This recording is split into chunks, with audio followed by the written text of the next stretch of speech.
اعوذ باللہ من الشیطان اللعین الرجیم بسم اللہ الرحمن الرحیم الحمد للہ رب العالمین الصلاة والسلام علی اشرف الانبیاء والمرسلین وعلی آلہ الطیبین الطاہرین المعصومین الذین اذہب اللہ عنہم الرجس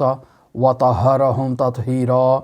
اللہم صل علی محمد وآل محمد اللہم اخرجنا من الظلمات الوہم واکرمنا بنور الفہم اللہم افتح علینا ابواب رحمتک وانشر علینا خزائن علومک برحمتک یا ارحم الراحمین۔ عزیزان محترم، عرفان اسلامی کی تلاش کے عنوان پر گفتگو جاری ہے اور ہم اللہ تک پہنچنے کے راستوں کو بیان کر رہے ہیں کہ انسان کیسے بلند ترین عرفانی مقامات تک پہنچ سکتا ہے۔ بیان ہوا کہ اس فصل کے اختتام پر مرحوم آیت اللہ مصباح یزدی در واقع خود سازی کا ایک جامع عملی پروگرام بیان کر رہے ہیں، اور اس جامع عملی پروگرام میں پہلے مرتبے پر عبادات کو بیان کیا کہ ایک سالک کے لیے عبادات نہایت اہمیت کی حامل ہیں، اور عبادات میں بھی نماز بنیادی حیثیت اور اہمیت کی حامل عبادت ہے۔ پھر بیان ہوا کہ ایک سالک اپنی عبادات میں جس قدر خلوص لے کر آئے گا، جس قدر اپنی نیت کو خالص کرے گا، جس قدر اللہ تبارک و تعالیٰ کے تقرب کے لیے ایک سالک جد و جہد کرے گا، سالک اللہ کا مقرب ترین بندہ قرار پا سکتا ہے۔ اور پھر دوسرے مرحلے پر آیت اللہ مصباح نے بیان کیا کہ ایثار، انفاق، صدقات یہ ایک سالک کے سلوکی سفر میں نہایت اہمیت رکھتے ہیں۔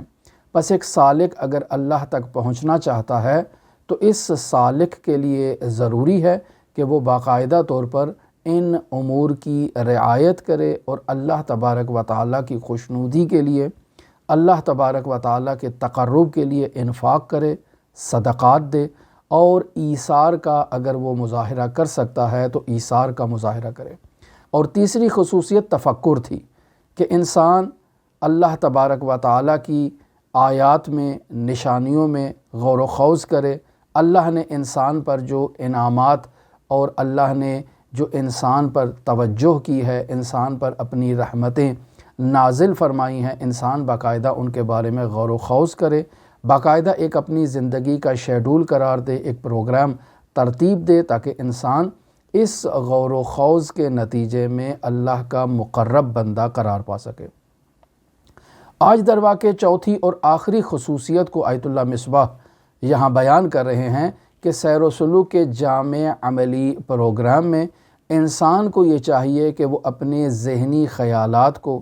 اپنے ذہن میں موجود مفاہیم کو، کہ یہ مفاہیم در واقع انسان کی رفتار میں، انسان کے طرز عمل میں، انسان کی جو عملی روزمرہ زندگی ہے اس پر نہایت اہم اثر انداز ہوتے ہیں۔ لہٰذا انسان کے لیے ضروری ہے کہ وہ اپنے کردار اور رفتار کو بہتر بنانے کے لیے اپنا روزانہ کا ایک ایسا شیڈول قرار دے کہ جس شیڈول میں وہ باقاعدہ طور پر قرآن مجید کی تلاوت کیا کرے، قرآن مجید کی آیات کو حفظ کیا کرے، ان کی تعلیمات پر غور و خوض کرے کہ اللہ تبارک و تعالیٰ انسان سے کیا کہنا چاہتا ہے۔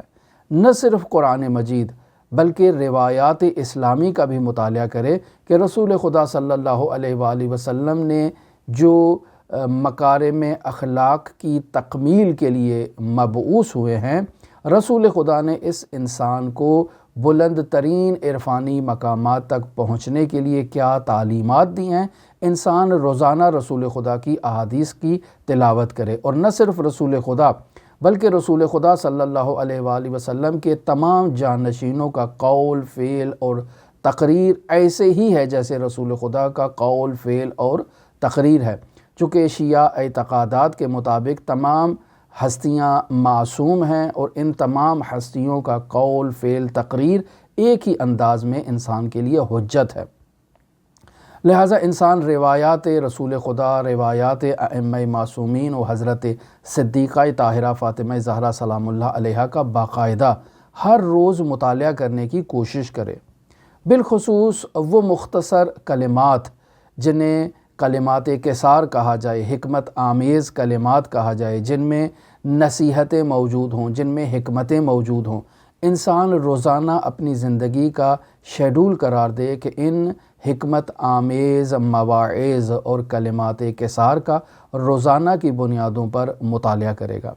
انسان اپنی زندگی کا شیڈول قرار دے کہ وہ فقہی احکام کو روزانہ سیکھے گا، بالخصوص وہ فقہی احکام جو انسان کی روزمرہ زندگی میں اسے درپیش آتے ہیں، چاہے وہ عبادات سے متعلق ہوں، چاہے وہ معاملات سے متعلق ہوں۔ انسان ان فقہی احکام کو سیکھے، ان کا سیکھنا انسان پر واجب ہے، اور انسان روزانہ کی بنیادوں پر ایک وقت مخصوص کرے کہ جس وقت میں انسان نے ان احکام کو سیکھنا ہے۔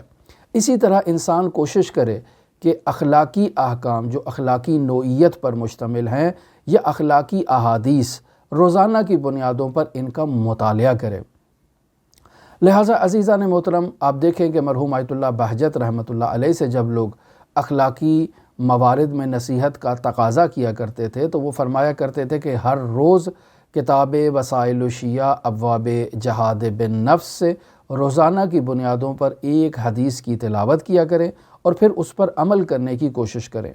پھر آیت اللہ فرماتے تھے کہ اگر 1 سال بعد آپ اپنی طرف توجہ کریں گے تو آپ کو اپنے وجود میں نمایاں تبدیلی محسوس ہوگی کہ پہلے جب آپ ان احادیث کا مطالعہ نہیں کرتے تھے تو اس وقت آپ کی کیا اخلاقی پوزیشن تھی،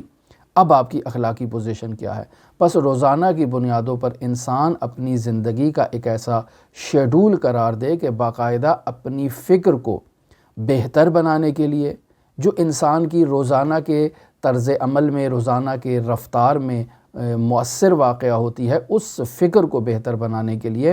انسان روزانہ آیات کریمہ کی تلاوت کرے، انہیں حفظ کرے، ان کے پیغامات پر توجہ دے، احادیث کی تلاوت کرے، اسی طرح سے کلمات کثار کی تلاوت کرے، اور ایسی چیزوں کی تلاوت کرے، مطالعہ کرے کہ جو اس کے لیے مفید واقعہ ہو رہی ہیں۔ انہی میں ارشاد القلوب مرحوم دیلمی ایک بہت اچھا اخلاقی مجموعہ ہے احادیث کا، کہ اگر اسے بھی انسان روزانہ کی بنیادوں پر ایک حدیث کو اپنے شیڈول میں قرار دے تو واقعاً انسان کے لیے مفید ہے۔ بس انسان اپنے لیے ایک ایسا پروگرام مرتب کرے۔ کون انسان؟ وہ انسان جو کمال حاصل کرنا چاہتا ہے، وہ انسان جو اللہ تبارک و تعالیٰ کا تقرب چاہتا ہے، وہ انسان جو سعادت دنیا اور سعادت آخرت کا طلبگار ہے۔ اس انسان کے لیے ضروری ہے کہ وہ روزانہ کی بنیادوں پر قرآن مجید کی تلاوت، قرآن مجید کے حفظ، قرآن مجید پر تدبر، احادیث کی تلاوت، احادیث پر تدبر، فقہا، علماء، بزرگان، عرفاء کے حالات زندگی کا مطالعہ کرے۔ مرحوم آیت اللہ بہجت اس پہ بہت تاکید کیا کرتے تھے کہ بزرگ علماء جو ہم سے پہلے اس دنیا میں زندگی بسر کر چکے ہیں اور انہوں نے اپنی تمام زندگی یہ کوشش کی ہے کہ وہ خود کو حضرات اہل بیت علیہم الصلاۃ کی سیرت و تعلیمات میں ڈھال کر انسان کامل بن سکیں، تو ہمیں ان کی زندگی کا مطالعہ کرنا چاہیے، چونکہ انہوں نے جو کچھ پڑھا ہے اس تعلیمات میں جو مستند ترین مطلب تھا اس کا انتخاب کیا ہے، اور جو مستند ترین مطلب تھا اس کو انہوں نے عمل کیا ہے، اس پر عمل کر کے وہ اعلیٰ مقامات تک پہنچے ہیں۔ لہٰذا ہمیں ان کی زندگی کا مطالعہ کرنا چاہیے، چونکہ ان کی زندگی خود ایک بہترین درس اخلاق ہے ہم لوگوں کے لیے۔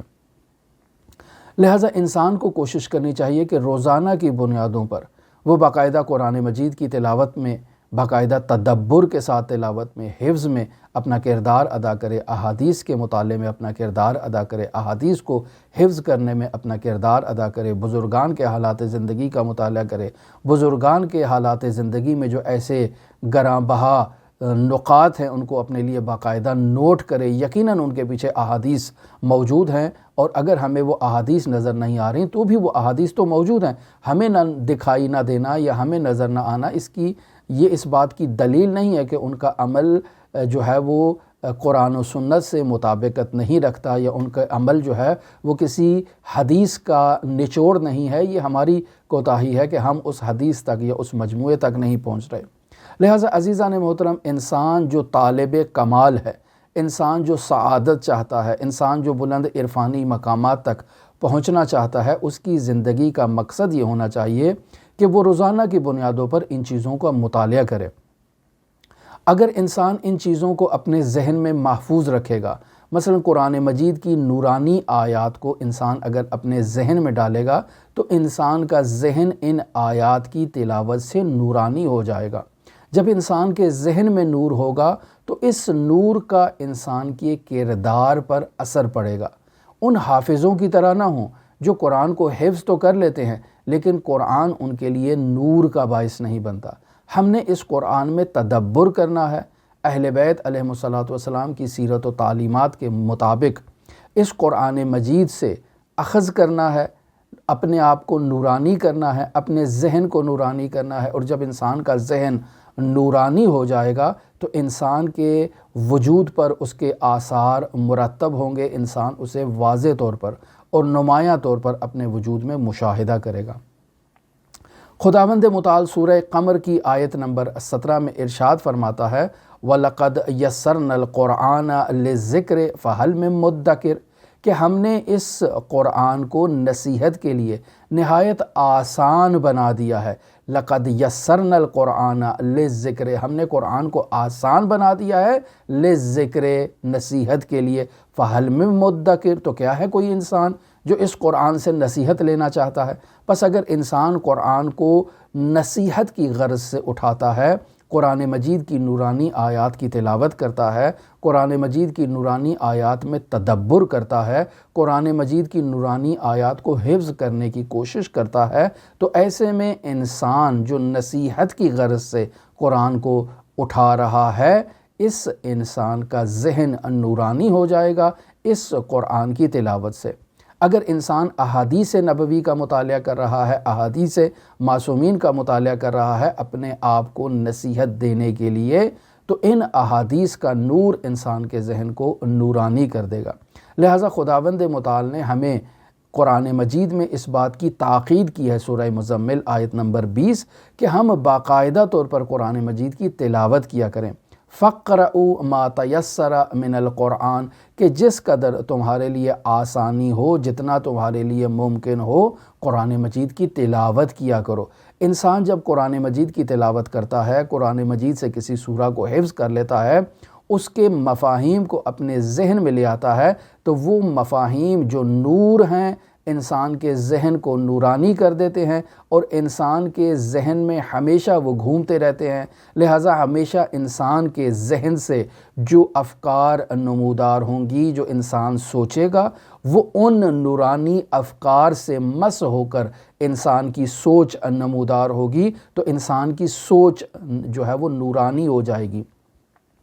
لہٰذا صرف قرآن مجید کی تلاوت یا صرف احادیث کی قراءت اور ان کا مطالعہ یا بزرگان کے اقوال ہی کافی نہیں ہیں، بلکہ انسان اسماء حسنہ کو، انسان ایسے اذکار کو باقاعدہ ہر وقت اپنے ذہن میں حاضر سمجھے، گویا کہ انسان اپنے ذہن میں ان اذکار کو باقاعدہ ذکر کر رہا ہے۔ مثلا دائماً انسان کے ذہن میں اللہ اکبر، اللہ اکبر، اللہ اکبر۔ بعض لوگ کہتے ہیں کہ شاید ہم زبان سے ہی ذکر کریں تو یہ زیادہ ضروری ہے۔ نہیں عزیزان محترم، انسان اپنے دل سے بھی اللہ اکبر ذکر کر سکتا ہے، زبان سے ذکر کرنا ضروری نہیں ہے۔ یا دل نہیں، انسان اپنے ذہن میں ہر وقت اللہ اکبر کو لے کر آتا ہے، تو اس سے انسان کا ذہن نورانی ہو جائے گا۔ یا انسان ہر وقت اپنے دل میں لا الہ الا اللہ، لا الہ الا اللہ، لا الہ الا اللہ کا ذکر کرتا ہے، باقاعدہ انسان اپنے دل کو اس ذکر سے، اس ورد سے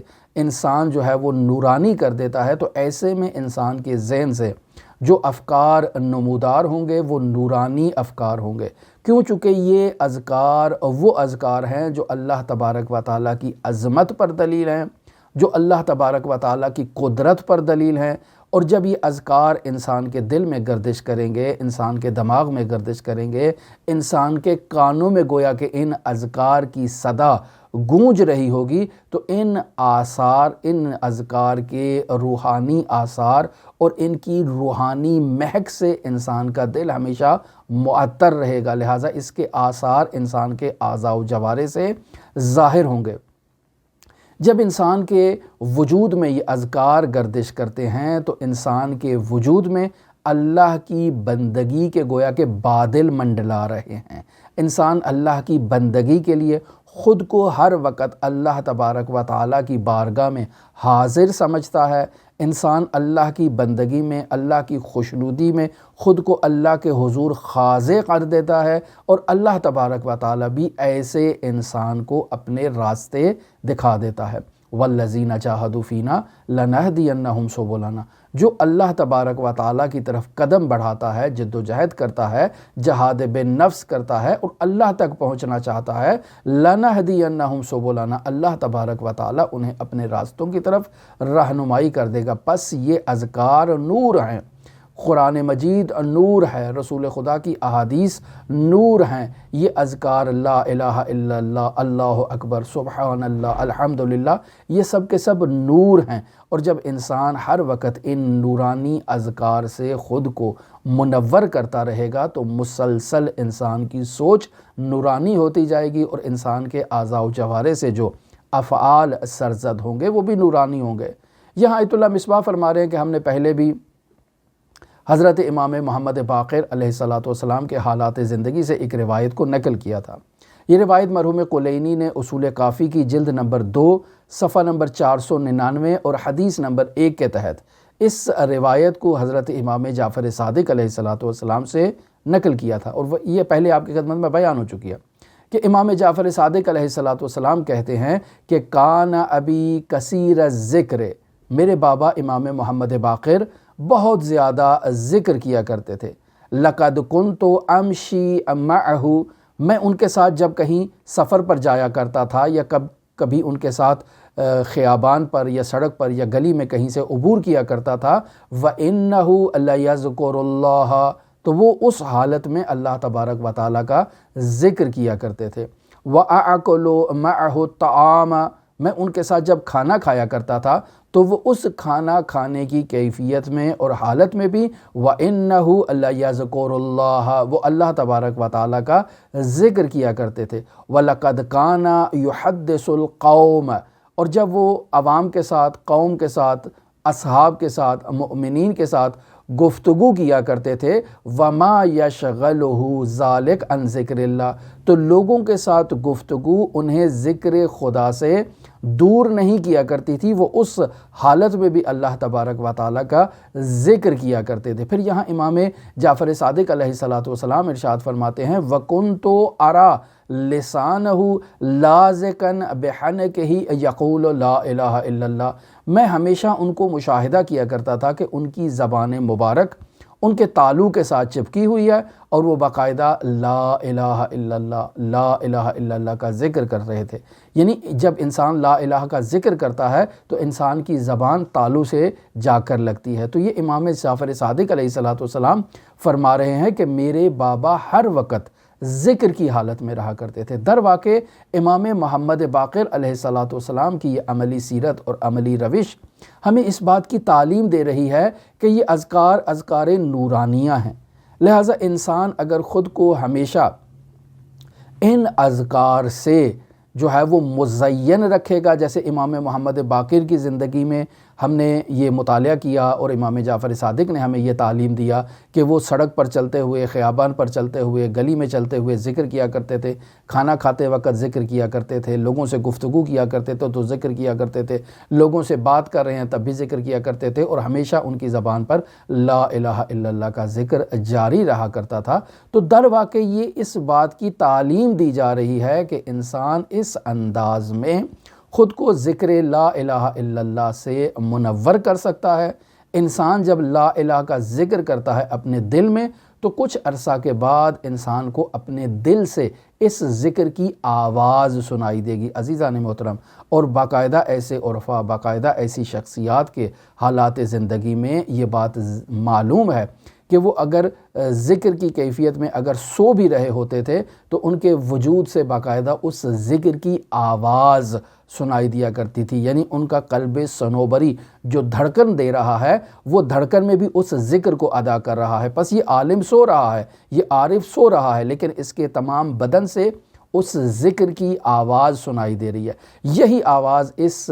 ذاکر کے کانوں میں سنائی دیتی ہے، وہ اس آواز کو باقاعدہ سن سکتا ہے کہ اس کا وجود ذاکر ہے، اس کی حقیقت جو اس کا نفس ناطقہ ہے، جو اس کی روح ہے، وہ ذاکر ہے، ذکر کی حالت میں ہے، اور انسان اس ذکر کو اس سے سماعت کر رہا ہے۔ اور ایسے میں ایسے انسان سے ہرگز اللہ تبارک و تعالیٰ کی نافرمانی سرزد نہیں ہوتی ہے۔ یہاں پر آیت اللہ مصباح بحث کو کمپلیٹ کر دیتے ہیں، یعنی سیر و سلوک میں اللہ تک پہنچنے کے جو ایک دائمی جو طرز عمل بیان کیا گیا ہے خود سازی کا اور سیر و سلوک کا، اس میں آیت اللہ مصباح نے صرف 4 راستے بیان کیے ہیں۔ البتہ اگر تکمیلی بحث کو دیکھنا چاہیں تو آپ رسالہ لب اللباب میں اس بحث کو وہاں مشاہدہ کر سکتے ہیں۔ اب یہاں سے آیت اللہ مصباح باقاعدہ آغاز کر رہے ہیں کہ سیر و سلوک اور خود سازی کی راہ میں وہ چیزیں جو منفی کردار ادا کرتی ہیں، جو انسان کو اللہ تک پہنچنے سے روکتی ہیں، انسان کو اسے اپنی زندگی سے باہر نکالنا ہے۔ سب سے ابتدائی چیز جس کی طرف آیت اللہ مصباح بیان کر رہے ہیں وہ ہے دنیا اور مادیات سے قلبی وابستگی کو انسان نے اپنے وجود سے قلاقمہ کرنا ہے، اس کو نکال کے باہر پھینکنا ہے۔ آیت اللہ مصباح فرماتے ہیں کہ انسان کے ارادوں کو یہ دنیا سے وابستگی اور دنیا سے محبت جو ہے وہ انسان کے ارادوں کو سست کر دیتی ہے، انسان کو اپنا غلام بنا دیتی ہے، انسان سے اس کی فکری آزادی کو چھین لیتی ہے۔ انسان فکری طور پر، روحانی طور پر اس دنیا سے محبت کی بدولت انسان فکری طور پر غلام ہو جاتا ہے۔ انسان میں غور و فکر کی صلاحیت ختم ہو جاتی ہے، اس کے پاس فرصت باقی نہیں رہتی ہے کہ وہ غور و خوض کرے۔ انسان ہمیشہ اس کوشش میں، اس صدد میں رہتا ہے کہ وہ اپنی دنیا کو کیسے حاصل کرے، کیسے زیادہ سے زیادہ دنیا جو ہے وہ انسان کے قریب آ جائے اور انسان اس کو جو ہے وہ اپنے گلے سے لگا لے، اور اس کا تمام ہم و غم جو ہے وہ دنیا ہو جاتا ہے۔ لہٰذا انسان سالک کو یہ کوشش کرنا ہے کہ وہ دنیا سے دل نہ لگائے، دنیاوی نعمات، دنیاوی آسائشات کو اگر استعمال بھی کر رہا ہے تو قلباً ان سے وابستہ نہ ہو، قلباً ان سے مانوس نہ ہو۔ لہٰذا انسان اپنے اندر زہد کو جگہ دے۔ زہد یعنی دنیا سے لا تعلقی انسان کے وجود میں ہونا۔ انسان گاڑی استعمال کر رہا ہے تو گاڑی سے وابستہ نہیں ہے، انسان اگر موبائل استعمال کر رہا ہے تو موبائل کا غلام اور اسیر نہیں ہے، انسان اگر ٹیلی ویژن کو مشاہدہ کر رہا ہے تو اس کا اسیر نہیں ہے، انسان اگر خبریں دیکھ رہا ہے تو اس کا اسیر نہیں ہے۔ انسان دنیا میں رہتے ہوئے دنیا سے لا تعلق ہے۔ یہاں انسان کو پہاڑوں میں یا غاروں کی طرف جانے کی طرف ترغیب نہیں دلائی جا رہی ہے، بلکہ انسان کو ایسے زہد کی طرف ترغیب دلائی جا رہی ہے جس زہد میں انسان دنیا میں ہے، دنیاوی نعمات کو بھی استعمال کر رہا ہے لیکن ان سے وابستہ نہیں ہے۔ البتہ حضرات اہل بیت علیہم السلام کا زہد بہت بلند زہد تھا، اس مقام تک پہنچنا ہر انسان کی بس کی بات نہیں۔ البتہ انسان کوشش کر سکتا ہے، انسان جدوجہد کر سکتا ہے، لیکن امیر المؤمنین کے زہد کو اختیار کرنا، حضرت صدیقہ طاہرہ کے زہد کو اختیار کرنا، یہ انسان کے بس کی بات نہیں ہے۔ البتہ پھر بھی انسان کے لیے کوشش کا راستہ کھلا ہے، اور بعض لوگ واقعاً کامیاب بھی ہو جاتے ہیں اس مقام تک پہنچنے کے لیے۔ لہٰذا اگر انسان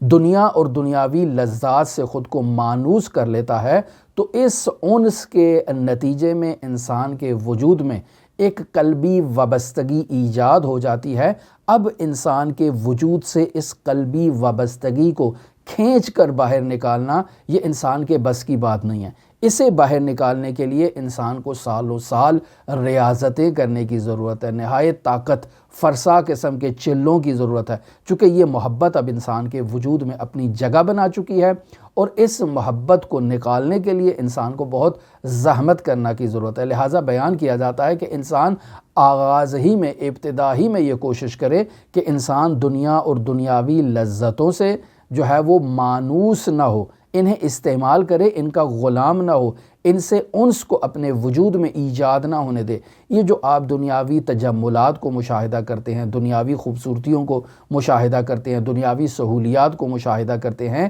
ان سہولیات کو استعمال کرنے سے منع نہیں کیا جا رہا، استعمال کریں لیکن ان سے وابستہ نہ ہوں، ان سے قلبی محبت آپ کے وجود میں ایجاد نہ ہو کہ اگر آپ کو نقصان پہنچ جائے، کوئی سڑک پر آپ کا موبائل چھین کے لے جاتا ہے، کوئی آپ کے زیور آلات چھین کے لے جاتا ہے، کوئی آپ کی گاڑی چھین کے لے جاتا ہے، تو آپ وہیں پہ ہی ہلاک نہ ہو جائیں کہ میرا اتنا بڑا نقصان ہو گیا۔ انسان وہیں پہ رو دھو کر، وہیں چلا کر، آہو بکا کر کے انسان جو ہے وہ خود کو ہلاک کر دے۔ نہیں، انسان جو ہے اس دنیا کے چھن جانے سے انسان جو ہے وہ خود کو ہلاک نہ کرے، انسان کو ان سے ایسی وابستگی ایجاد نہیں ہونی چاہیے۔ لہٰذا آہستہ آہستہ جب انسان اپنے وجود میں اس زہد کو جگہ دے گا، یعنی دنیا سے محبت کو اپنے وجود میں جگہ نہیں دے گا، اس کو پنپنے نہیں دے گا، اور انسان جو ہے وہ اللہ تبارک و تعالیٰ کی طرف متوجہ ہوگا، تو یہ درواقع خصوصیت جو ہے وہ اللہ کے اولیاء میں پائی جاتی ہے کہ جب بھی وہ اللہ کی نعمت کا استعمال کرتے ہیں تو وہ اس نعمت سے اول تو وابستہ نہیں ہوتے ہیں، لیکن اس نعمت کا استعمال کرنے کے بعد اللہ تبارک و تعالیٰ کا شکر ادا کرتے ہیں۔ یہاں آیت اللہ مصباح درواقع مفاتیح الجنان سے دعائے ندبہ کے کچھ کلمات کو نقل کر رہے ہیں۔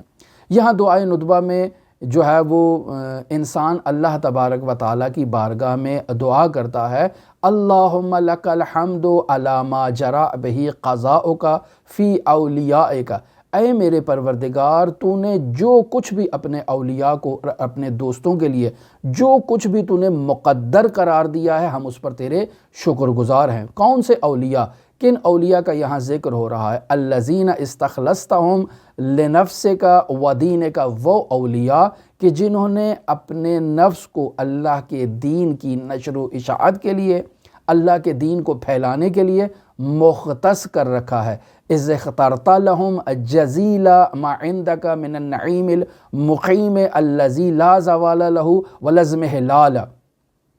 یعنی وہ اس دنیا کو جو استعمال کر رہے ہیں اور اس دنیا کی لذات کو جو ہے وہ دائمی تصور نہیں کرتے ہیں۔ اذ اخترت لہم، جب تو نے انہیں اختیار کیا ہے، ما عندک من النعیم، نعیم المقیم، تو جو نعمات تو نے انہیں عطا کی ہیں، الذی لا زوال لہ، کہ جن کے لیے زوال نہیں ہے، ولزم حلال، اور نہ ہی وہ جو ہیں وہ رک جانے والی ہیں، نہ ہی وہ ختم ہو جانے والی ہیں۔ یہ ان نعمات کو استعمال تو کر رہے ہیں لیکن ان نعمات سے وابستہ نہیں ہیں۔ بعد ان شرطت علیہم الزہد، یعنی وہ اس دنیا کو استعمال کر رہے ہیں، اس کے بعد جب تو نے ان کے ساتھ زہد کو شرط قرار دیا ہے،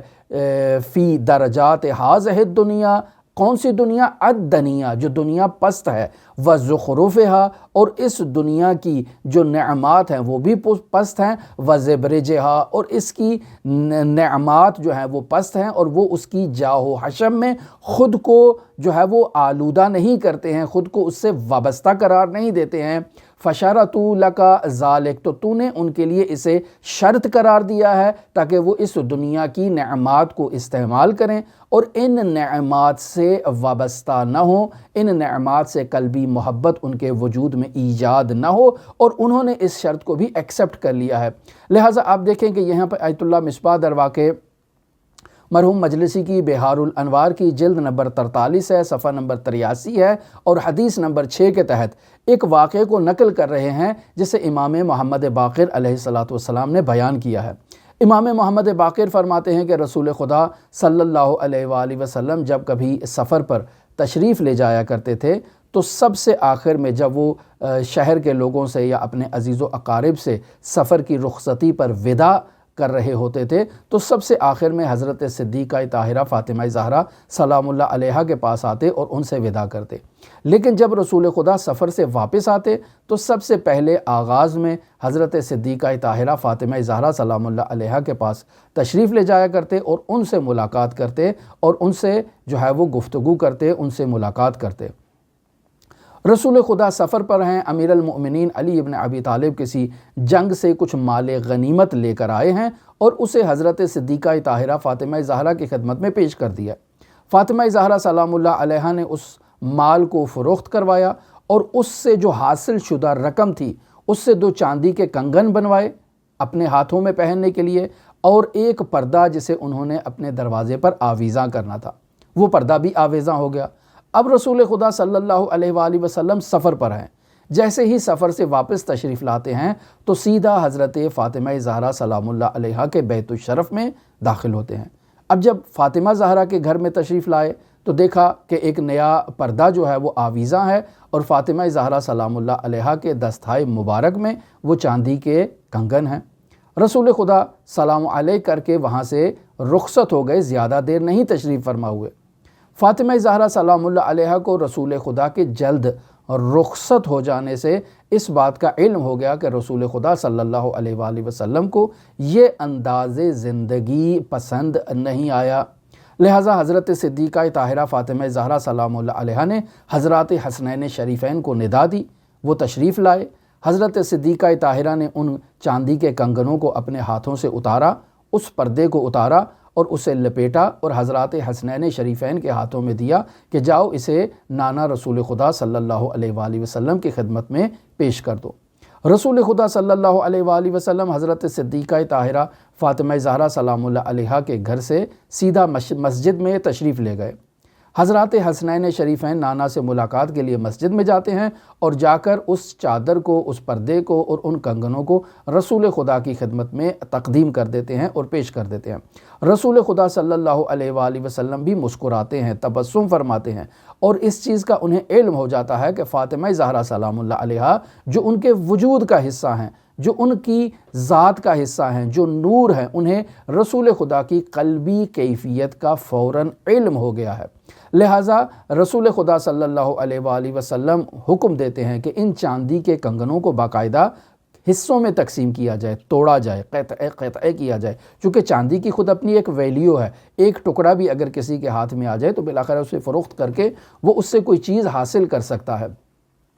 لہٰذا رسول خدا نے حکم دیا کہ ان چاندی کے کنگنوں کو ٹکڑوں میں تقسیم کیا جائے اور انہیں اصحاب صفہ میں تقسیم کر دیا جائے،